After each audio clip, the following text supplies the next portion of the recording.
আজি আমি চিৰাং জিলাত অৰুণোদয় আঁচনি, মুখ্যমন্ত্ৰীৰ আত্মনিৰ্ভৰ অসম আঁচনি আৰু লাখপতি বাইদেউ বা মহিলা উদ্যমিতা আঁচনিৰ পৰ্যালোচনা কৰোঁ। আমাৰ চিৰাং জিলাত আগতে 29,000 অৰুণোদয় হিতাধিকাৰী আছিলে। এইবাৰ অৰুণোদয় হিতাধিকাৰী ইয়াত 60,000 হ'ব। সিলেকশ্যনৰ প্ৰক্ৰিয়া চলি আছে। 17 ছেপ্টেম্বৰত আমি অৰুণোদয় 3 আৰম্ভ কৰিম আৰু চিৰাং জিলাৰ 60,000 পৰিয়াল উপকৃত হ'ব। মুখ্যমন্ত্ৰীৰ আত্মনিৰ্ভৰ অসম আঁচনিত যোৱাবাৰ প্ৰায় 400 হিতাধিকাৰী আছিলে। বহুতে ভাল কাম কৰিছে আৰু বহুতে মুদ্ৰা লোনো ল'বৰ কাৰণে সক্ষম হৈছে। এইবাৰ আমি চিৰাং জিলাত আৰু 1200 যুৱক যুৱতীক মুখ্যমন্ত্ৰীৰ আত্মনিৰ্ভৰ অসম আঁচনি দিম। 2 লাখ টকাকৈ প্ৰতিগৰাকী যুৱক যুৱতীয়ে লাভ কৰিব।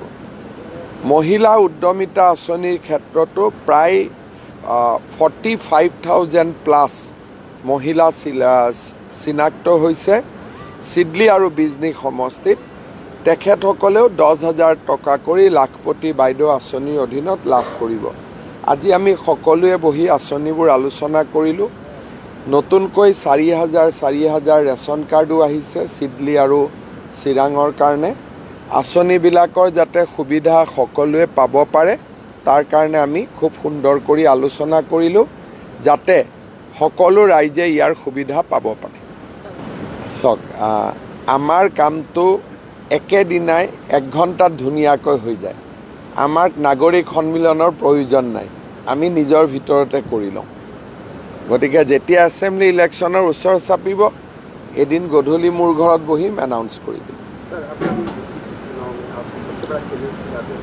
कोई चैलेंज नहीं है, शांति से चुनाव हो जाए वही सबसे बड़ा चैलेंज। उसमें कोई चैलेंज का बात नहीं है, किसी को जीतना हारना नहीं है। बीजेपी का स्थिति से कोई इम्पोर्टेंट ज़्यादा बात है कि शांतिपूर्ण हो जाए। तो बीजेपी तो शांति के लिए चुनाव लड़ रहे हैं, तो बढ़िया से हो जाए वही सबसे बड़ा बात है।